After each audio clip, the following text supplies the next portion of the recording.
ഇവിടെ ഇപ്പോൾ professor Roni K baby പറയുന്നത് പോലെ വലിയ നിലയിൽ വർഗീയതയ്ക്കെതിരെയുള്ള പോരാട്ടമാണ് കോൺഗ്രസ് നടത്തുന്നതെങ്കിൽ നല്ലത്, നമ്മൾ അതിനെ സ്വാഗതം ചെയ്യും. പക്ഷേ ആ നിലപാടിനും ആ പോരാട്ടത്തിനും ഒരു ഉറപ്പുണ്ടാകണം എന്നുള്ളതാണ്. ഓർമ്മയുണ്ടാകുമല്ലോ മുൻപ് ഈ സമുദായ നേതാക്കളുടെ തിണ്ണ നിറങ്ങൽ പ്രസ്താവന വി ഡി സതീശൻ നടത്തുന്നത്. അതിനുശേഷം തൊട്ടടുത്ത ദിവസം സുകുമാരൻ നായർ ഇന്ന് പറഞ്ഞ അതേ ഭാഷയിൽ അന്നും മറുപടി പറഞ്ഞിട്ടുണ്ട്. പക്ഷേ കുറച്ചു കാലം കഴിഞ്ഞ് വി ഡി സതീശനോട് അതിനെക്കുറിച്ച് ചോദിക്കുമ്പോൾ ഞാൻ അങ്ങനെ പറഞ്ഞിട്ടേ ഇല്ല എന്നാണ് അദ്ദേഹം പറയുന്നത്. ഇത് നോക്കൂ, ഇപ്പോൾ ഏറ്റവും ഒടുവിൽ വെള്ളാപ്പള്ളിക്കെതിരെ കഴിഞ്ഞ ദിവസം ആ പൊതുവേദിയിൽ പരാമർശം നടത്തുന്നു. ഇതിപ്പോൾ കഴിഞ്ഞ 2 ദിവസമേ ആയിട്ടുള്ളൂ. അതുകൊണ്ടാണ് ഇന്ന് ചോദിക്കുമ്പോൾ ഇത്രയെങ്കിലും സമ്മതിക്കുന്നത്. അതായത് ഞാൻ പറഞ്ഞു, പക്ഷേ അത് വെള്ളാപ്പള്ളിക്കെതിരല്ല, പിണറായി വിജയനെതിരാണ്. ഇനി ഒരു 2 മാസം കഴിഞ്ഞ് ചോദിക്കൂ, അദ്ദേഹം പറയും ഞാനത് പറഞ്ഞിട്ടേ ഇല്ല എന്ന് പറയും. ഇങ്ങനെയാണ് വി ഡി സതീശന്റെ എല്ലാ പ്രസ്താവനകളും പോരാട്ടങ്ങളും. എന്നിടത്താണ് കോൺഗ്രസിന്റെ വർഗീയ വിരുദ്ധ പോരാട്ടത്തെ എങ്ങനെ നമ്മൾ വിശ്വസിക്കണം എന്നുള്ള ചോദ്യം ഉയരുന്നത്. Shri advocate N Lalkumar. അല്ല, ഇതിനകത്ത് ഒരു പ്രശ്നം, ഈ തിണ്ണ നിരങ്ങൽ എന്നുള്ള പ്രയോഗത്തിൽ തന്നെ ഞാൻ മറുപടി പറഞ്ഞു തുടങ്ങാം. ഈ തിണ്ണ നിരങ്ങളുടെ പ്രശ്നം എന്നറിയോ? ഇവരെല്ലാം തിണ്ണ നിരങ്ങുന്നുണ്ടോ? അതിനെ തിണ്ണ നിരങ്ങൽ എന്ന് ഞാൻ വിളിക്കുന്നില്ല. ഒരു മതമേലധ്യക്ഷനെ പോയി കാണുകയോ അല്ലെങ്കിൽ ഒരു സമുദായ നേതാവിനെ പോയി കാണുകയോ ഒന്നും ചെയ്യുന്നത് ഒരു രാഷ്ട്രീയക്കാരൻ പോയി കാണുന്നതിനെ തിണ്ണ നിരങ്ങൽ എന്നുള്ള വിളിയിൽ ഞാൻ ഒതുക്കാൻ ആഗ്രഹിക്കുന്നില്ല. പക്ഷേ കുഴപ്പം, വി ഡി സതീശൻ അത് പറഞ്ഞത് രമേശ് ചെന്നിത്തലയ്ക്കെതിരെയാണ്. കേരളത്തിലുണ്ടായ ഏറ്റവും വലിയൊരു പ്രശ്നം നോക്കൂ, താക്കോൽ സ്ഥാനത്തേക്കുള്ള വരവാണ്. താക്കോൽ സ്ഥാനത്തേക്ക് NSS ഒരു അഭിപ്രായം പറയുന്നു. NSSനോട് അടുത്ത് നിൽക്കുന്ന നേതാവായിരുന്നു രമേശ് ചെന്നിത്തല. രമേശ് ചെന്നിത്തലയ്ക്ക് ആഭ്യന്തര വകുപ്പ് കൊടുക്കണമെന്ന് ആവശ്യപ്പെടുന്നു. ഇവിടെയാണ് അതിൻ്റെ തുടക്കം വരുന്നത്. ഈ ഉമ്മൻചാണ്ടി അത് അംഗീകരിക്കാതെ വരുന്നു. കോൺഗ്രസിനകത്ത് ഒരു ഗ്രൂപ്പ് വലിയ പ്രശ്നമാക്കുന്നു. സത്യത്തിൽ ഞാൻ മനസ്സിലാക്കുന്നിടത്തോളം ഇദ്ദേഹത്തിനത് കൊടുക്കാമെന്നുള്ളത് കോൺഗ്രസിനകത്തു നിന്ന് തന്നെ വാഗ്ദാനം വന്ന ശേഷം NSSനെ ഉൾപ്പെടെയുള്ള ആൾക്കാരെ പറ്റിച്ചു എന്നുള്ള അടിസ്ഥാനത്തിലാണ് അന്ന് NSSൻ്റെ അധ്യക്ഷൻ അത്രത്തോളം ദേഷ്യപ്പെടുന്നത്. ഇതുകൊണ്ടാണ് ഈ തിണ്ണ നിരക്കത്തിന് പ്രശ്നം വരുന്നത്. കാര്യം അത് അദ്ദേഹം ഈ NSS ആസ്ഥാനത്ത് പോയി തിണ്ണ നിരങ്ങിക്കൊണ്ടിരിക്കുന്ന ഒരാളാണെന്നൊരു അഭിപ്രായം വി ഡി സതീശൻ ആദ്യ തൊട്ടേ ഉണ്ട്. കാര്യം വി ഡി സതീശൻ അങ്ങോട്ട് പോകത്തേ ഇല്ല എന്നുള്ളൊരു ധാരണയിലാണ് അദ്ദേഹം എപ്പോഴും പറഞ്ഞുകൊണ്ടിരുന്നത്. ഇതാണ് അതാ പറഞ്ഞത്, രമേശ് ചെന്നിത്തലയ്ക്കെതിരെയുള്ള ഒളിയമ്പായിരുന്നു ഈ തിണ്ണ നിരങ്ങെന്ന് പറയുന്ന കാര്യം. അതവിടെ നിൽക്കട്ടെ, എനിക്കൊന്ന് ആ ഭാഗം ക്ലിയർ ആയെന്ന് തോന്നുന്നു. ഇവിടെ വന്നിരിക്കുന്ന 1-2 വലിയ വിഷയങ്ങളുണ്ട്. എന്താണ്?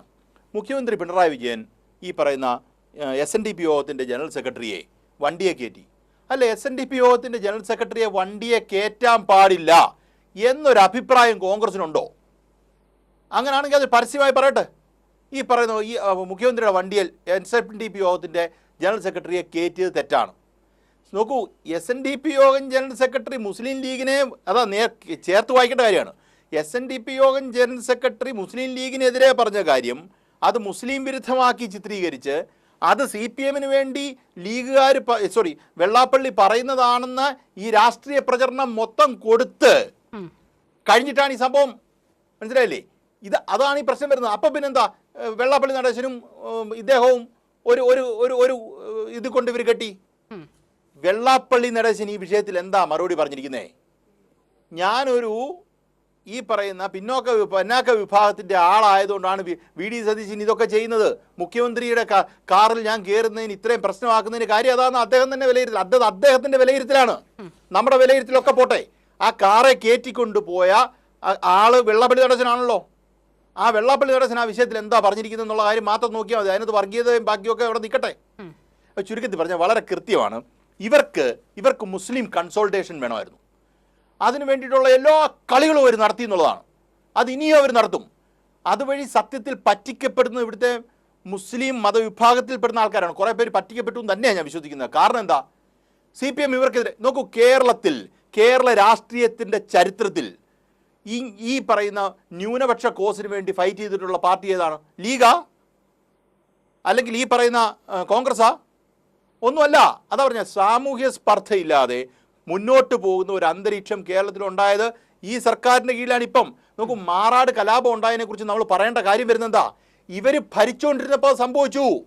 കഴിഞ്ഞ 10 വർഷമായിട്ട് ഇങ്ങനൊരു കാര്യം കേരളത്തിൽ നടന്നിട്ടുണ്ടോ? അങ്ങൊരു അന്തരീക്ഷമുണ്ടോ? അത് ഇവരുണ്ടാക്കുന്ന അന്തരീക്ഷങ്ങൾ മാത്രമല്ല, ഇവരുണ്ടാക്കാൻ ശ്രമിക്കുന്ന അന്തരീക്ഷം അതാണ്.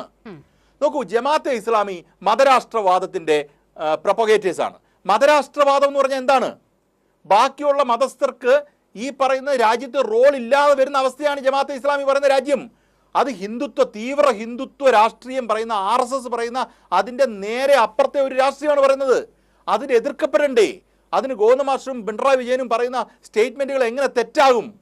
ആ പറയുന്ന ജമാഅത്തെ ഇസ്ലാമി മതരാഷ്ട്രവാദം ഒഴിവാക്കി എന്ന് വി ഡി സതീശൻ പറയുന്നതിൻ്റെ അന്ന് ജമാഅത്തെ ഇസ്ലാമിയുടെ ആൾക്കാർ പറഞ്ഞു ഞങ്ങളത് നിർത്തിയിട്ടില്ലെന്ന്. അല്ല സോറി, സുന്നി മുസ്ലിമിലുള്ള ആൾക്കാർ പറഞ്ഞു വി ഡി സതീശൻ പറഞ്ഞ തെറ്റാന്ന്. കാര്യം എന്താ? വി ഡി സതീശൻ പറഞ്ഞത് തെറ്റാണെന്ന് ഇവിടുത്തെ സുന്നി മുസ്ലിം വിഭാഗത്തിൽപ്പെടുന്ന ആൾക്കാർക്ക് പലർക്കും അറിയാം ഇതിനകത്ത് അപകടം.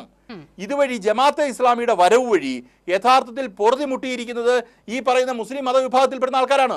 നോക്കൂ, വർഗീയത, ഹിന്ദു മതരാഷ്ട്രം വഴി ഏറ്റവും കൂടുതൽ പൊറുതിമുട്ടുന്ന ആൾക്കാരാരാ? ഹിന്ദുക്കളാണ്. സത്യത്തിൽ മുസ്ലിങ്ങൾ പോലുമല്ല, ഹിന്ദുക്കളാണ്. അവരുടെ ആദ്യത്തെ ശത്രുക്കൾ എന്ന് പറഞ്ഞു കഴിഞ്ഞാൽ ഇതിനകത്ത് സെക്യുലറായി നിൽക്കുന്ന നമ്മളെപ്പോലുള്ള ആൾക്കാരാണ്. ഇതിനടുത്ത് സംസാരിച്ച് ചെയ്യുമ്പോൾ നമ്മളെ ഒഴിവാക്കാനാണ് നോക്കുന്നത്.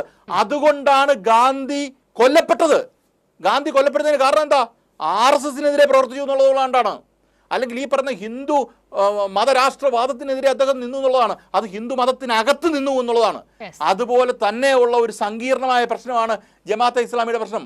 അതാണ് CPM ചൂണ്ടിക്കാട്ടാൻ ശ്രമിക്കുന്നത്.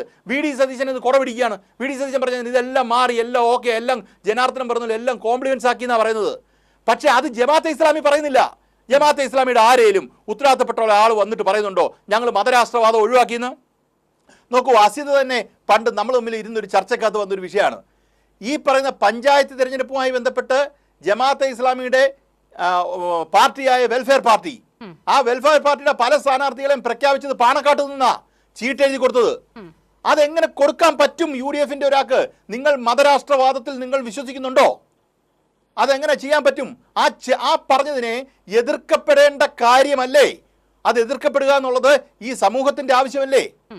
അടുത്തൊരു വിഷയം നിങ്ങൾക്ക് നോക്കി, ഇതുപോലെ തന്നെ കഴിഞ്ഞ പ്രാവശ്യമുണ്ട്, കഴിഞ്ഞ ഉമ്മൻചാണ്ടിയുടെ മന്ത്രിസഭയുടെ കാര്യത്തിൽ അബ്ദുൾ റബ്ബ് ഉണ്ടാക്കിയ പോലത്തെ ന്യൂസൻസ് വേറെ ആരും ഇവിടെ ഉണ്ടാക്കിയിട്ടില്ലായിരുന്നു ആ കാലത്ത്.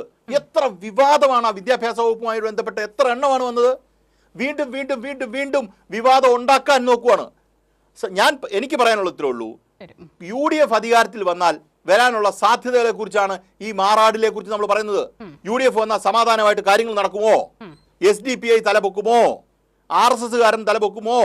ഇവരൊക്കെ മതവർഗീയവാദികൾ തലപൊക്കി വലിയ പ്രശ്നങ്ങൾ ഉണ്ടാക്കാനുള്ള സാധ്യതകൾ തുറന്നു കൊടുക്കും. ഈ പറയുന്ന ജമാഅത്തെ ഇസ്ലാമിയുമായി ചേർന്ന് ലീഗ് പറയുമ്പം ലീഗ് സത്യത്തിൽ ലീഗിനെ ജമാഅത്തെ ഇസ്ലാമി വിഴുങ്ങിയ ഒരു സാഹചര്യമുണ്ട്. അങ്ങനാണെങ്കിൽ ഞാൻ നേരത്തെ പറഞ്ഞുകൂടെ ചേർത്ത് വായിക്കണം. UDF വന്നാൽ ലീഗ് ഭരിക്കുമെന്ന് പറഞ്ഞു. ലീഗ് ഭരിക്കുമെന്ന് പറഞ്ഞു കഴിഞ്ഞാൽ യഥാർത്ഥത്തിൽ സംഭവിക്കുന്ന ആരെ ഭരിക്കുന്നതാ? ലീഗിനകത്ത് തന്നെ പറയുന്നത് മതമാണ് പ്രശ്നം എന്നല്ലേ? എനിക്ക് ഒറ്റ ചോദ്യമുള്ളൂ, റോണി കെ ബേബിയുടെ ഒറ്റ ചോദ്യമുള്ളൂ. മതമാണ് പ്രശ്നം എന്ന് KM ഷാജി പറയുന്നു. ആ സ്റ്റേറ്റ്മെന്റിനോട് കോൺഗ്രസ് യോജിക്കുന്നുണ്ടോ ഇല്ലയോ? സാധാരണഗതിയിൽ ഒരു മതനിരപേക്ഷത ഉയർത്തിപ്പിടിക്കുന്ന ഒരു പാർട്ടിക്ക് ആ പറയുന്ന സ്റ്റേറ്റ്മെന്റിനെ നിങ്ങൾ റദ്ദ് ചെയ്ത് കളയുമോ ഇല്ലയോ? ഞാൻ ഉറപ്പിച്ച് പറയുന്നു, റോണി കെ ബേബി വേറെ എന്തെങ്കിലുമൊക്കെ പറയും. ആ സ്റ്റേറ്റ്മെന്റ് തെറ്റാണെന്ന് റോണി കെ ബേബിക്ക് പറയാൻ പറ്റത്തില്ല.